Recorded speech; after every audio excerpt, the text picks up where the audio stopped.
Добро утро од мене. Следите утрински брифинг. Период за создавање на парите и период за моите гости. Овој пат ќе се обидеме да се лоцираме на една индустрија која ги имат сите карактеристики на македонските предизвици.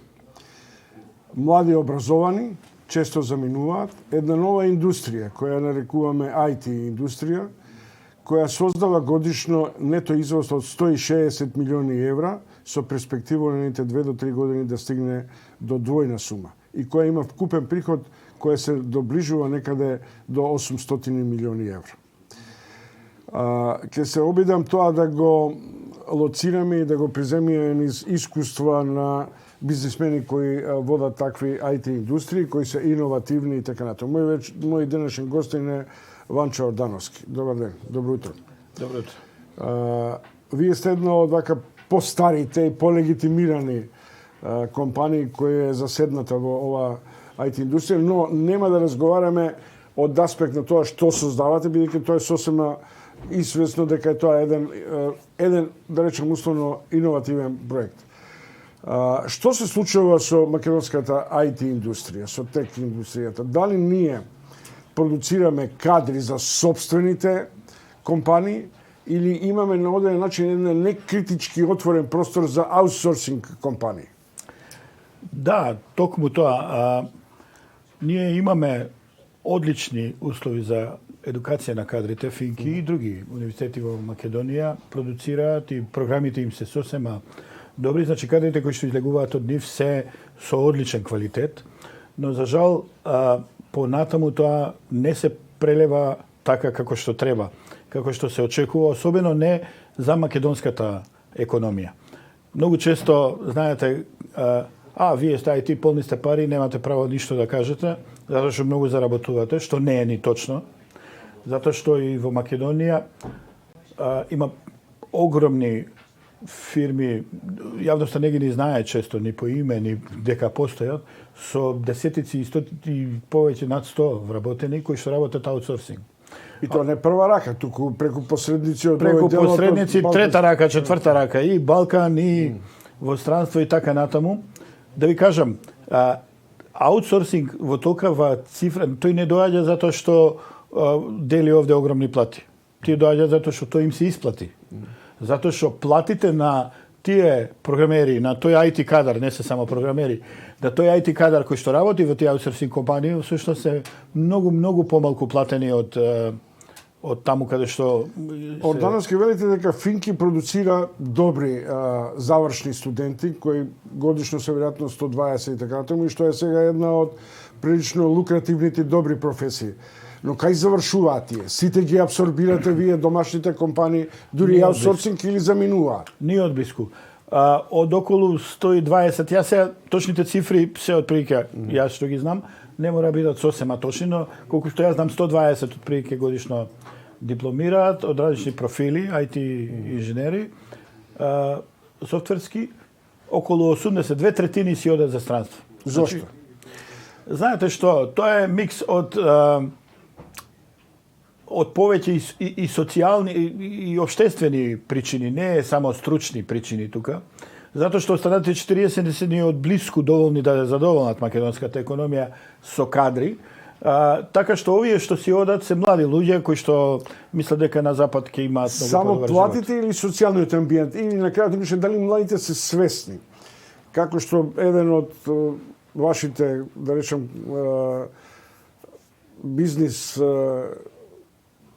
инкубатори кои постојат во Македонија вели и кои се вратил од Германија вели младите што заминуваат и особено програмските инженери не прават паралела на условите во Македонија да создадеш автохтон приход наспроти приходот во Германија како наемен работник со очигледните диспропорции на другиот социјален аспект, тоа е градинки, стамбен простор и така натаму.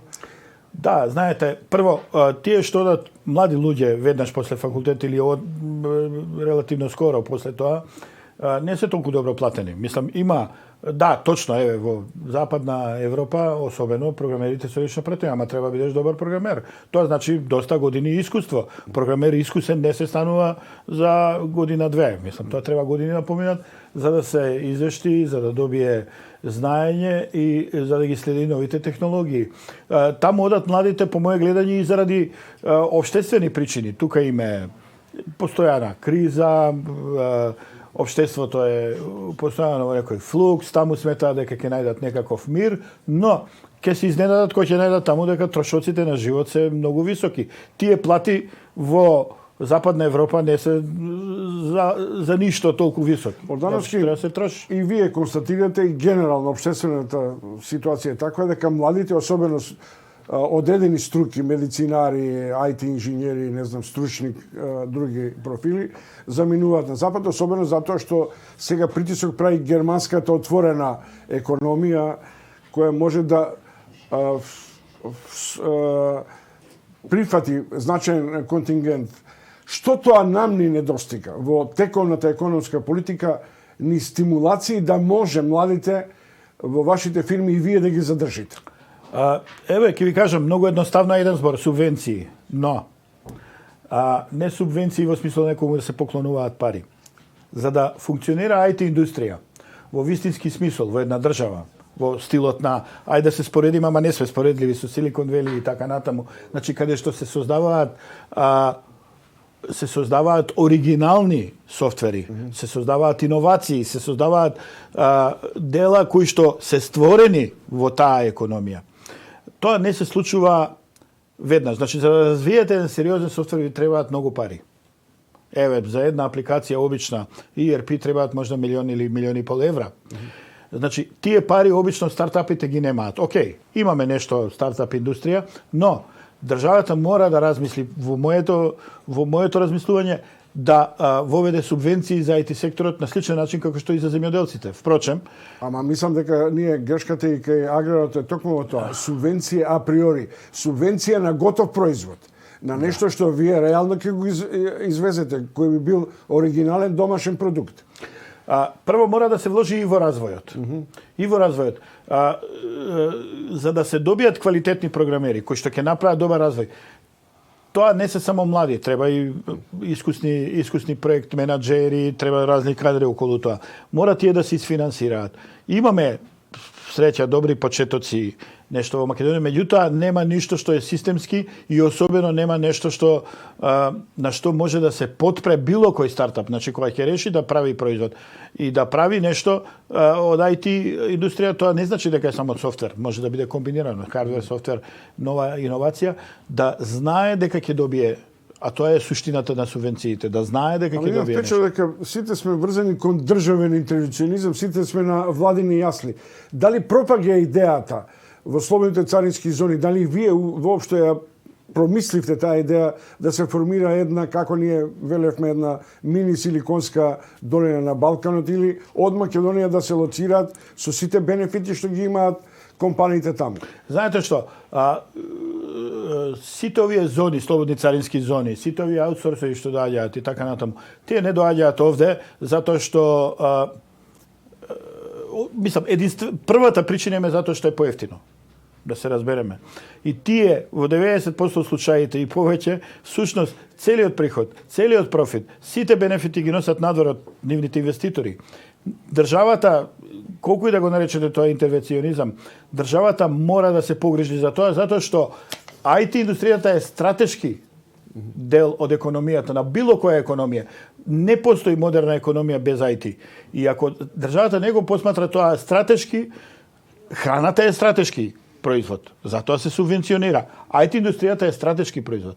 Стратешки. Не постои компанија која може да работи без IT. Самиот факт дека се изедначени извозите од аграрот и IT индустријата, која е практично без, условно кажам, дополнителни стимулации во репродуктивната мок, сепак тоа зборува дека може би комплексното прашање на стимулации треба да биде врзано од образование до програмирство и имплементација во рамките на индустријата.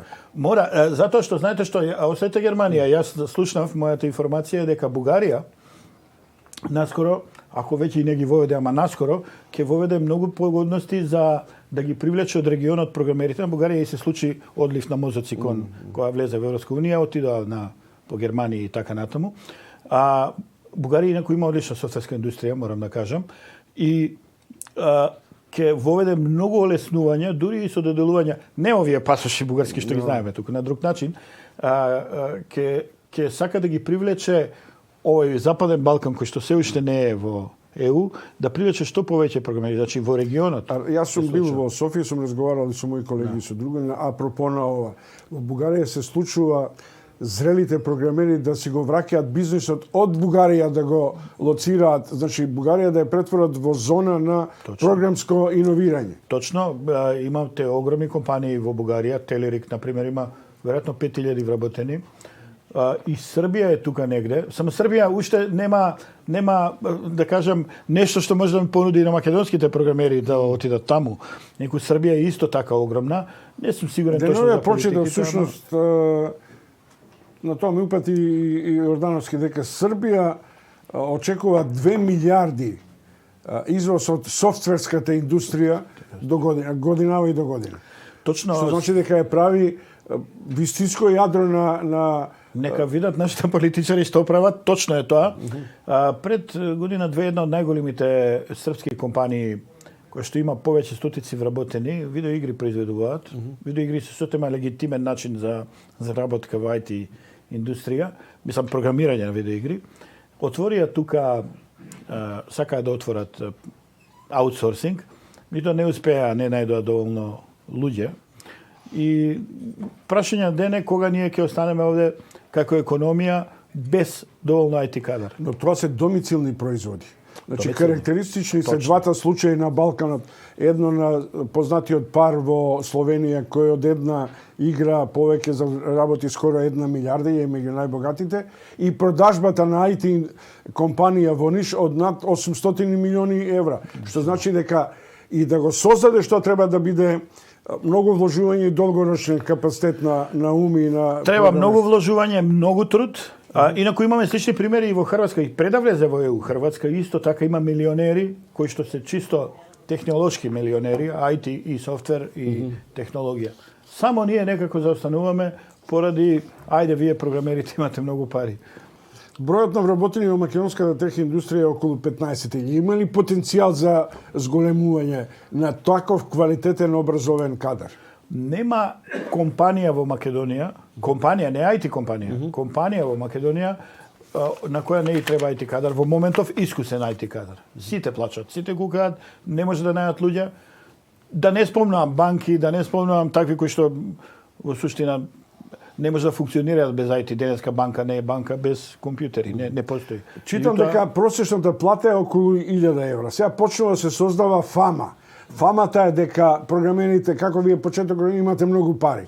Кој тоа добро заработува во такви компании? Прво платата не знам од кај има тој просек на 1000 евра, но млад програмер кој што ќе излезе од факултет и следните 2, 3, 4 години, кој што обично на контракт го зима специјален договор за да не смее да си оди. Добро. Зима околу 25.000 денари, 30 максимум нето. Може некои бонуси, ама тоа бонуси е бонус, значи ако работиш додатно, збориме за основна плата. 1000 евра, 1500 евра земаат само добрите програмери, само солидните програмери во Македонија. И фама е дека се огромни плати. Да, имаат потенцијал за големи плати. За жал, тие млади па ќе речем аутсорс кои што се дојдени овде не се дојдени за високи плати. Добро, да даваат. Добро, факт е ако тоа го девалвирате на овој начин или го критикувате или имате рецензија кон таквите плати, обврска ќе биде и ваша во создавањето да ги задржувате младите креативни кадри со големи стимулации и бонуси. Точно, но за да се направи развој на софтвер, треба да се вложат многу пари. Секоја компанија, јас имам компанија, секогаш ставаме на вага, да, ми требаат програмери, треба да ги платам, немам против да ги платам. Меѓутоа сега па ми трпи делот за инвестиција во... Значи, додека создадам IT производ, ми требаат година-две, јас треба 2 години да плаќам со добри плати програмери, а да не продавам ништо од тоа што го произведувам. Дури после 2 години ќе почнам евентуално да добивам назад. Ама тоа е способноста на ваша како предприемач и менеджер тоа да го предвидувате и да го планирате. Да, но ако е Македонија релативно затворен пазар, ќе е мал пазар, ние ако правиш за домашен пазар софтвер, тогаш немаш каде. Затоа велам дека државата мора на некој начин да го стимулира тоа. Барем нека го дава па со враќање, затоа што самиот развој кошта и чини пари и не може да се прескокне тој трошок. И често пати па најиновативните компании не се големи, тие се стартапи, тие се компании кои што немаат пари. Во Македонија нема многу големи компании кои што би можеле да си дозволат 1,5 милиони евра во развој. Да, поштовани гледачи, тоа беше Ванчо Ордановски, еден од предприемачите во Македонија кој меѓу првите се занимаваше и формираше IT компанија.